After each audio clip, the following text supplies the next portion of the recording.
Well, Donald Trump is expected to make his case for a budget that boosts defence spending when he addresses Congress in just a few hours. Yeah, but the US president's plan could mean steep cuts for government departments and also foreign aid. Now, when it comes to US foreign aid, there are some big numbers to be read. In 2015, the total across all government agencies amounted to more than $48 billion.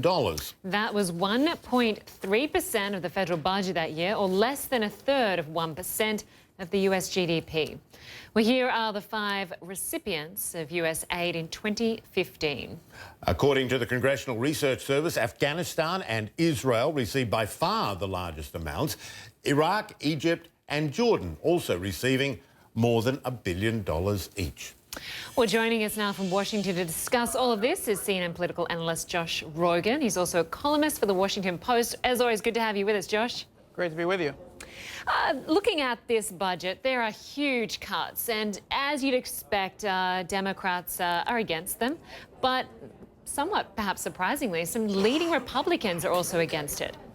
Well, yeah, that's right. And we should see this budget proposal by the Trump White House as an opening salvo in what will be a months-long battle between first the White House and the agencies and then the administration and Congress.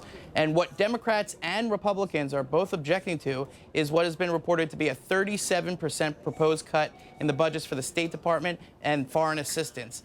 That would be mandate, if implemented, a drastic cutting back of programs all over the world, U.S. missions in countries on every continent, and really a real sort of reorientation of American foreign policy towards more military-heavy approaches and away from diplomacy and development. And Josh, I mean, when you look at that, there's a State Department aid right there now, foreign aid.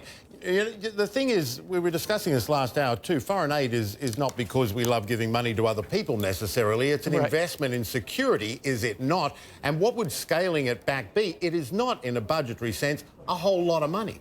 Right, and what's interesting is that generals, especially Defense Secretary Jim Mattis, have been some of the most strong proponents of foreign assistance because it does what the military can't do, which is to help build stable and prosperous societies to avoid conflicts that we would have to go in and clean up with military power. And if you looked at that list that you just showed, Afghanistan, Jordan, Egypt, these are countries that are really struggling, and a withdrawal of foreign aid at this point could really have a destabilizing effect. And I think what Congress and what a lot of people inside the administration are going to argue, perhaps successfully, is that the money spent on foreign aid is really a savings, more of an insurance policy against crises that could unfold if we aren't involved in those countries. And what's more, it's such a small part of the budget that if you're looking for huge defense increases, this isn't really a viable way of paying for them.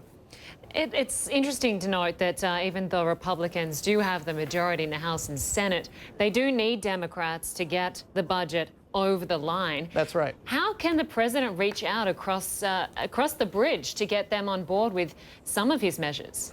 Well, what surprised me, actually, is that the administration so far hasn't done much reaching out at all. Even Senate Majority Leader Mitch McConnell said today that the State Department budget cuts proposed by the White House won't have the votes to pass. Now, what we can say is that there's going to be a negotiation, and perhaps the administration and Congress will meet somewhere in the middle. But there's a broad feeling in Congress that the administration has not consulted them, doesn't have respect for their power of the purse, and that's going to have to change if they want these negotiations to go in their favor as this budget process unfolds. I'm interested in your thoughts on the broader philosophical point of this, that Sure. Cuts to the State Department, which a lot of people just say would be insanity in terms of investment in security and foreign aid and other things as well. What does it say about the direction of this administration? It's not being done by accident, one imagines. There's a feel that there's an inward turningness to this government, a detachment from the world. And what are the risks of that? Well, yes, you're exactly right. I think there are two things going on here. There's always been a portion of the Republican Party that believes that the State Department is bloated, spends too much money on things that are not important, and has priorities that don't reflect American interests and values. Then you add to that this administration, this president, has promised to reorient everything, including foreign policy, to focus on what's good for America and Americans first. So no longer will United States, under Trump's vision, advocate for other people around the world for their own sake, only if there's a benefit for U.S. jobs or U.S. persons or U.S. economy.